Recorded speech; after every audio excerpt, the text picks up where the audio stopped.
What's up? Different location just because I installed everything for the podcast. They have Cream, which we're doing. If you are into it and you have watched it, thank you very much. If not, check it out. It's a three-piece podcast talking about music, all kinds, pop music to death metal. Yeah, and we are starting to have some good guests. So if you're interested in more content, go over there. I'll try to leave a link, but since I'm still on cell phone, we'll see what we'll do. No promises anymore. Cheers. It's daylight and I have poured myself a beer. So I thought, why not talk about some records? Because that's what this channel is for, I guess. This is going to be a lot of death metal, as was predictable. There is... Yeah, I decided to do video because there is some stuff coming in. It's going to be too loud.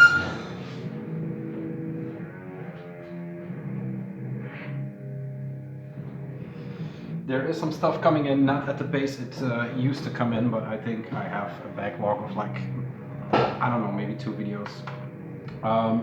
Trying to look for, places to order from that have good stuff that I want, and it seems that death metal records actually are cheaper to get than black metal records in some cases. I think the labels I was following, I mean, it kind of was normal to pay like 30 for a record, then with shipping, so it kind of got got lost in it. We are listening to Fleshrot. There you go, Minimum Glare. It is their 2020 demo. This is the one on Misaka und Oil, where I did the first part of the order. Yeah, like I said, if you want some good prices and good records, this is their stamp logo, I guess.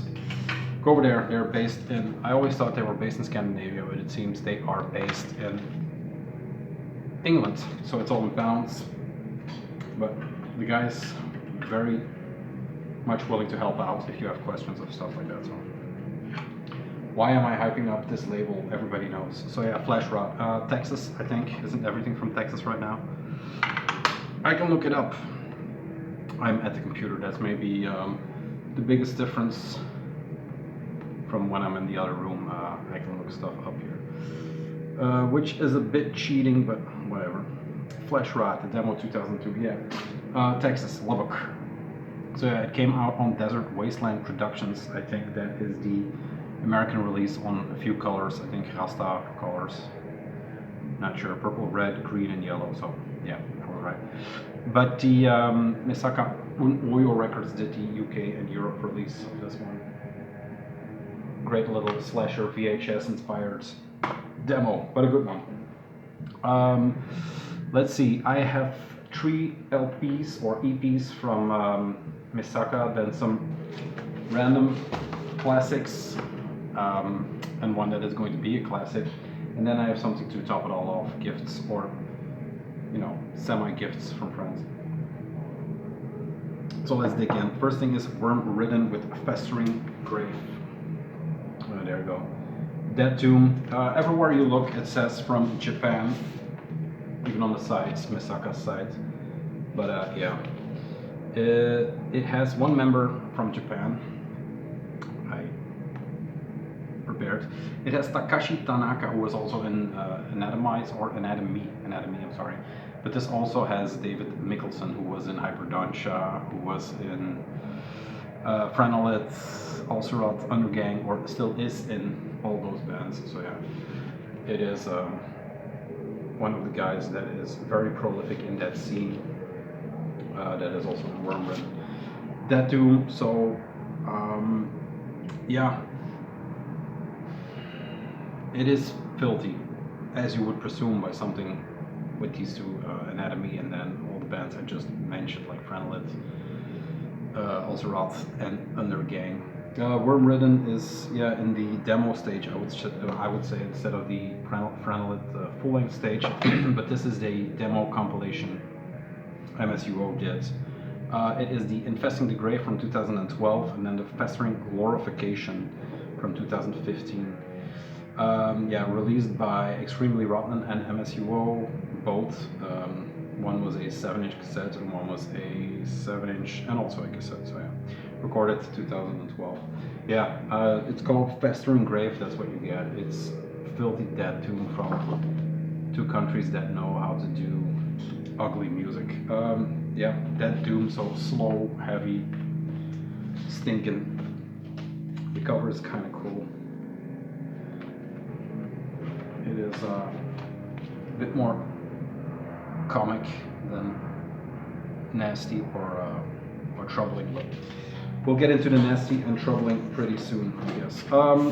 This was pressed on black and then a glow in the dark. The glow in the dark had the maggots, but I was looking to get the Fleshrot demo from them because it was a tape. But since it was cheap enough to shop there, I decided to pick some stuff up from them and then buy a classic that was missing in the collection. This is the second one I picked up from them, Reeking Gunk of Abhorrence from Crypt Worm. There you go. Very cool cover, very simple, the logo. It all blends in really nicely. Is there anything else I should say about Wormridden? No, they have stuff out. Yeah, they have a lot of stuff out. Look into David Mikkelsen and all the other guys from the gang and Friendlet. They are amazing. Just the shit where they're in, the bands where they're in, yeah. It's never ending. Cryptworm had a few records. They started out in 2014, I think, because they worked a long time on this one. It is still an EP, but it kind of feels like a fool knowing that they worked on it so long, and the tracks are just, I mean, they're pretty tight in their execution. They had a few splits. They had the Verminosis, I think, and then the Archaic Womb split, and a demo or an EP, if you will. This is their first full length, or looking at a full length, or sniffing at a full length. Festering Maggot Infestation, Reeking Gunk of Abhorrence, Self Dismemberment, and Cesspool of Perpetual Decay. Once again, it is in the same intent as Wormridden, but it is faster, it is nastier, it's grindier. Yeah, one guy has a Cruciamentum shirt on, the other guy has a Mortician shirt on, so you know where the influences are coming. But yeah, just nasty as fuck. Yeah, what the cover looks like is what this sounds like. 6 years of writing and recording and gigging. It's a milestone, they say. I can just play a track, I guess. Play a bit. Well, I'll put this away.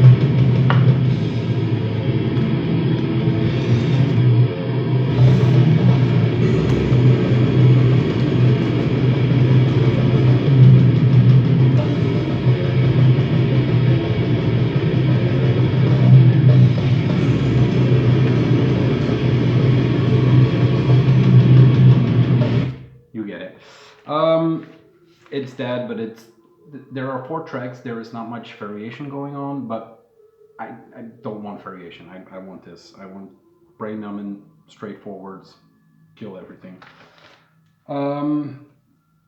Sometimes I want variation. That's with this classic.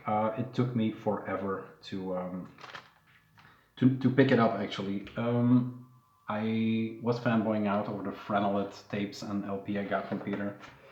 I hold off on this record because since like the Wormridden record, I was looking for the glow in the dark. It's my nerd shit, and it wasn't. I couldn't find it. I've been looking for it. It's in my want list forever. And then I thought, you know what? Just get the Commie Clear version and get done with it, and get the Wormridden black one at the same time while you're at it. There is no time to wait anymore. I mean, if you want to hear something, or if you want to hold something, it is time. I'll put on the Crypt Worm in the back because Fleshrot's done. Undergang, as they say. What can I say? They were at 3-piece at the time. They had some lineup changes. I don't know exactly who went where and who did what, but it's yeah, it is a staple in the Danish death metal and in the world of death metal. I mean, I was listening to a podcast with, what is the guy's name? I think it's David Mikkelsen, the one I was talking about with the previous records. He's, like I said, in a ton of bands, but he also does artwork, and I don't know why, but this always stuck in my head as kind of iconic for a new kind of record, like a classic cover. That this is from, when is this? And it's still stuck in my head. I don't know when it's done. Let's see. It should be 2017 or something, maybe 18. Where is it? Misanthropology, 2018. Misanthropology, yeah. Unagang. Yeah, like I said, festering, dead, putrid. It's all stupid words to describe slime, but this is slime coming from the underground. It's a different beast than Franolet, but yeah, it is one of my most played records that I didn't have ever. Like I said, I went for the Cummy Clear, which fits perfect with the cover, the decaying human in the center, the Da Vinci one, and I'm a sucker for these kind of covers, so why not pick it up? It was time. Now, I hope I'm not going to fall into my own trap and try to collect all Unagang tickets. This is fine for now by me. Then, one that couldn't be left behind is Besgrave, their demo, finally on vinyl. It's been released on tape since forever. It was on the tape was on Graceless Recordings, and it's from 2014. So there's no way I heard Besgrave in 2014, I think. Pretty sure. But yeah, I've had the demo tape since forever, so I'm not sure what the timeline is on that one. The classic black with the white logo inner sleeve. Then there is the more than disgusting guy dissolving in bathtub, and then the classic cover that I love so much. Take this one out for effect. Look at it. No wonder these two found each other and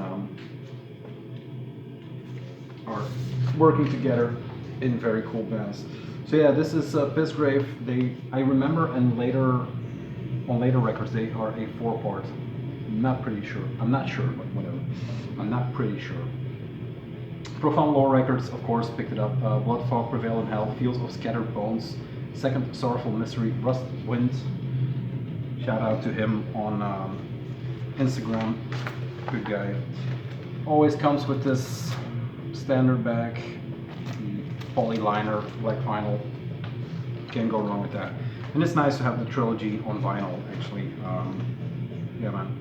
From 2014 on, Suicide Euphoria, Posthumous Humiliation, and then Besgrave Demo. All nicely put on vinyl. How we're doing for time? 30 minutes, perfect. Two records that that came in at the same time, the same day, that I ordered separately. One is Encoffinized. I was going to save it for when the Maggot Stomp deluge is coming in, but Encoffinized with Chambers of Deprivation. Been listening to this non-stop since these in my opinion are the MVPs of Maggot Stomp for sure. Maybe also of the new wave of death metal, if you want to call it that. Max Baxter, and what's the other guy's? His name is Father Mullet, but he's called Christopher Johnson. I bow to none on Instagram, and it's worth following them. Look at the character.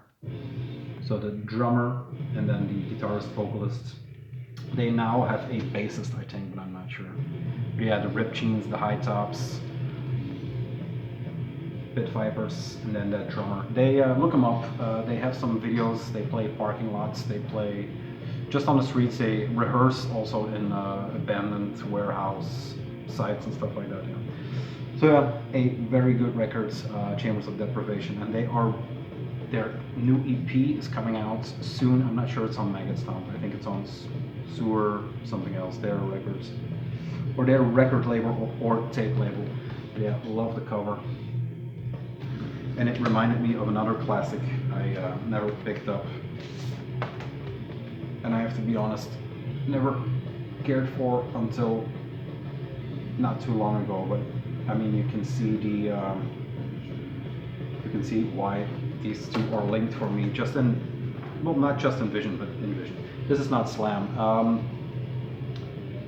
It is, once again, it is dirty, but it's different dirty than a Wormridden or a Bisgrave. It's glossy dirty, if you know what I mean. It's 80s, but not 80s. It has, too much filth, but it's the underbelly of the 80s, or the underbelly of Florida. I'm not sure where they're from. It must be one of those states because it's always warm in the pictures. But yeah, I'm not sure. Rotting away, interdimensional abominations of dark abyss, metamorphic putrefaction, crust at the left hand, funeral, stillborn embryonic death, and chambers of deprivation. So yeah, one of my favorite releases on Maggot Stomp. This came out on tape. It's repressed on tape. It's nowhere to be found. I got this for very cheap from a guy in Poland who just had, not overstock, but his personal collection that that he was going to get rid of. Death metal from California, he would say. So it's not Florida, but I can't say too much good things about this. Even this picture is great. In the back, someone is getting baptized and they're just standing there looking awesome. The artwork is insane, both on the cover as an insert. And I made a point of looking up where it is. Artwork by Daniel Oliveira. Photography and layout by Scott McGrath. So yeah, rapidly becoming one of my favorite records for this year. So there you go. This is the red version. There's a red version and a black version, all pretty limited, considering they are a small label with a lot of demand. The black one had the heavy metal or the death metal parking lot sticker on it. Just the black one, which is weird. Well, not weird, it's a choice. If I had known, I would just bought a black version if it was available because I love that sticker. But yeah, encoffinized. And then and I have to look because it's kind of hard to say, Center Reach, New York, Suffocation. This is a death metal band that, the reason I'm into death metal lately is because I needed something to do. I think read almost every black metal interview, zine, whatever there was, but I never dove into death metal. The things I know about death metal are Florida, Morbid Angel, Cannibal Corpse in New York, moving to all the big bands, but I never took the time to, because I didn't like it, I didn't have the ear for it, maybe even a year ago, but with bands like Tomb Old and Blood Incantation and a ton of others, training my ear a bit, I just landed on Effigies of the Forgotten, which is a classic in the slam genre, in the death metal genre. Very, very heavy, close-knit, suffocating, like there is not much air in here. The vocals that's what I love about these ones. His vocals are undescribable. They are guttural but still fun, like the underbelly of Something Sunny maybe. This is just this is New York in the early 90s, because this is from 91. A classic, man. That entire scene, I'm trying not to get too deep into it with bands like Eternal Bleeding and Pyrexia, and I'm starting to listen to it, but I'm not going to buy all the vinyl because it's impossible. This is the re-release on, what is it? Listenable Records, limited edition marble vinyl. I'm not sure. It was sold out everywhere, and Discogs were going for like 40, but the Bandcamp still had it. So yeah, I buy a lot of shit through Bandcamp right now. There we go. Suffocation is, let's see, Frank Mullen, Josh Barron, Mike Smith, Doug Cetero, and Terrence Hobbs, which maybe is the most standout name, especially for me, is the most standout name. Glad to finally own this one, and to, like I said, to have it come in with encoffinized at the same day.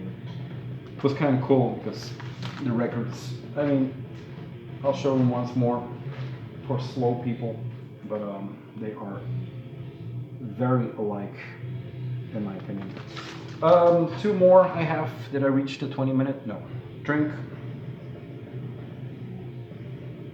Crypt Worm still going strong. I got, we went out with Hypertension, we went to dinner since the first time definitely before COVID.